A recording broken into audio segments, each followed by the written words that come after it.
What if your freedom was taken away? For 27 years?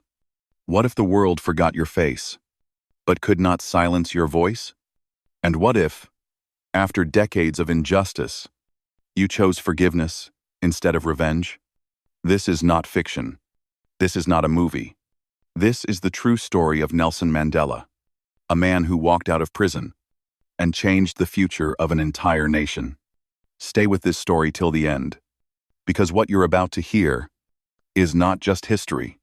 It's a lesson on courage, patience, leadership, and humanity. This story is told in simple, clear American English. Listen carefully. Learn new words. Feel the emotions.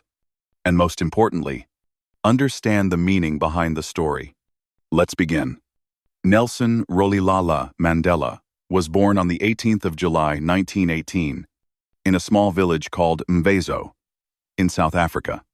His birth name, Rolihlahla, means troublemaker in the Xhosa language. No one knew then how accurate that name would become. Nelson was born into the Thembu royal family, but his life was far from luxurious. His father was a local chief, respected, proud, and deeply traditional. From a young age, Nelson learned respect for elders, the power of storytelling, the importance of justice.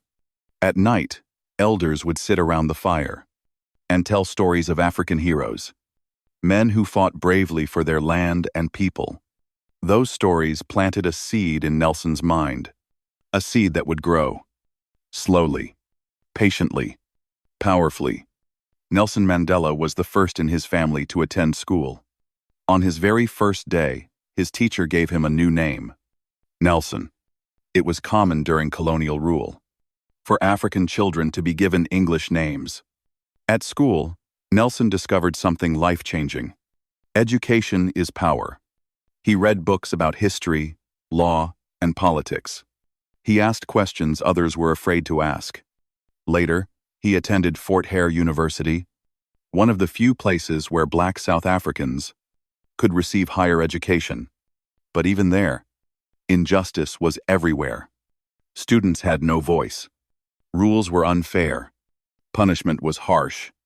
Nelson did not stay silent, and that decision changed his life forever. At university, Nelson joined a student protest. It was peaceful. It was organized. It was brave. But the response was brutal. Nelson Mandela was expelled. In that moment, he learned a painful truth. Standing up for what's right often comes with a price. To avoid an arranged marriage, Nelson fled to Johannesburg. There, he worked as a night watchman, a clerk, a law assistant. By day, he studied law. By night, he dreamed of justice. Eventually, Nelson became South Africa's first black lawyer. But his mission was bigger than success. He wanted freedom. To understand Nelson Mandela, you must understand apartheid. Apartheid was a government system that separated people by race, gave power only to white citizens, controlled where black people could live, work, and travel. Black South Africans could not vote, could not own land, could not enter white-only areas. It was legal discrimination, and Nelson Mandela refused to accept it. In the 1942, Nelson joined the African National Congress, ANC. At first, their fight was peaceful. Protests, speeches, legal challenges. Nelson believed in nonviolence, inspired by Gandhi. But the government responded with arrests, bans, police violence. Peaceful voices were being crushed, and history was approaching a turning point. In 1960, police opened fire on peaceful protesters. In a town called Sharpeville, many people lost their lives. The world watched in shock. For Nelson Mandela, something changed forever. He realized, when peaceful protest is met with violence, a new strategy may be necessary. The ANC formed a secret resistance movement. Nelson Mandela went underground. He became known as the Black Pimpernel, but the government was watching, and they were waiting. In 1962, Nelson Mandela was arrested. He was later charged with sabotage, conspiracy, treason. During the famous Rivonia trial, Nelson gave a speech that would echo through history. He said he dreamed of a democratic and free society in which all persons live together in harmony and with equal opportunities. Then he ended with words that stunned the courtroom. It is an ideal for which I am prepared to die. The sentence? Nelson Mandela was sent to Robben Island, a cold prison, surrounded by water, designed to break the human spirit. His cell was small. The work was hard. The rules were cruel. But Mandela did something extraordinary. He refused to hate. He studied. He taught other prisoners. He learned his enemy's language. He turned prison into a classroom. For 27 years, Nelson Mandela would remain behind bars. The world would change. Governments would rise and fall. But one man would not break. Robben Island was not just a prison. It was designed to erase identity. Nelson Mandela was given a number, not a name, not a title. Prisoner 466, over 64. The 466th prisoner in 1964. His cell was small, bare concrete floor, a thin mat, a bucket, no privacy, no comfort, no silence. Every morning before sunrise, guards shouted orders. Prisoners marched to the quarry. They broke stones under the burning sun. The white dust damaged their lungs and eyes. Talking was forbidden. But Mandela understood something critical. They could control his body, but they could not control his mind. So he trained his mind. He woke up early. He exercised in his cell.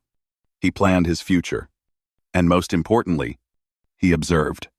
Mandela carefully studied the guards.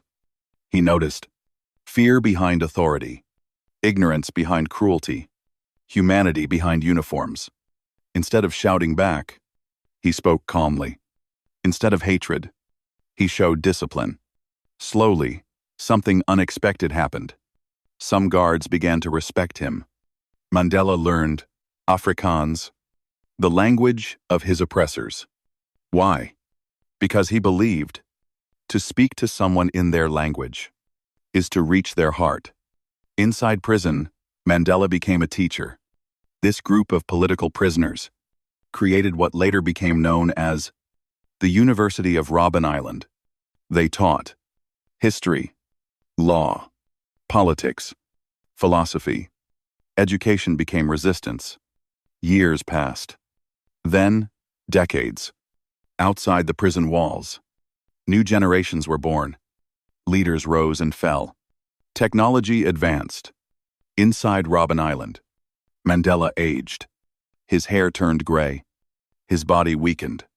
He was allowed very few letters. Most were censored. Many never arrived. He missed his children growing up, his mother's funeral, his son's funeral. Pain followed him daily, but he never asked for pity. Instead, he practiced patience, and patience became power. By the 1,970 seconds and 1,980 seconds, something incredible happened. The world began to speak Mandela's name. Students protested. Musicians sang. Athletes refused to play in South Africa. Countries imposed economic sanctions. One message echoed globally: free Nelson Mandela. Even though he was locked away, his influence was growing. He had become a symbol bigger than himself. The government tried to silence him. Instead, they amplified his voice. The South African government was struggling. The economy was weak. Violence was rising. International pressure was intense. Privately, officials began to talk. Could they negotiate with Mandela? Could they release him? Mandela was moved from Robben Island to another prison. His conditions improved slightly. But freedom came with a condition. The government made an offer.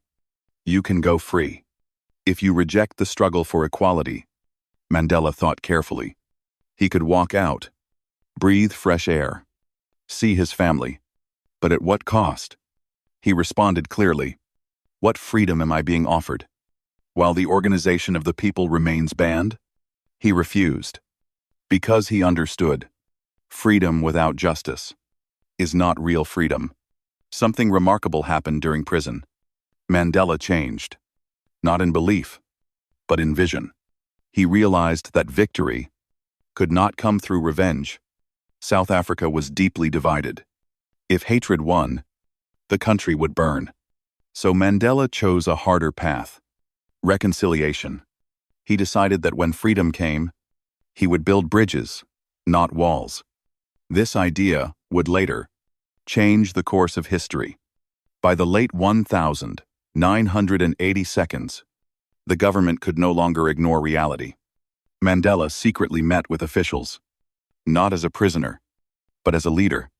They talked about ending apartheid, creating a new constitution, preventing civil war. Behind prison walls, the future of South Africa was being written.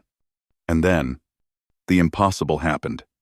On the 11th of February 1990, after 27 years in prison, Nelson Mandela walked free. Hand in hand with his wife, he stepped into sunlight. The world watched. A man who could have been angry smiled. A man who could have demanded revenge called for peace. In his first speech, he said, "I stand here before you, not as a prophet, but as a humble servant of you, the people." History had entered a new chapter. Freedom was not the end. It was the beginning of Mandela's greatest challenge yet: how Mandela prevented a civil war, how he became president, how forgiveness defeated hatred. If this story moved you even a little, do not scroll away. Like this video so more people can learn real history. Subscribe, because stories like this are not taught in schools. And comment, freedom, if you believe courage can change the world. Your one click helps keep powerful stories alive.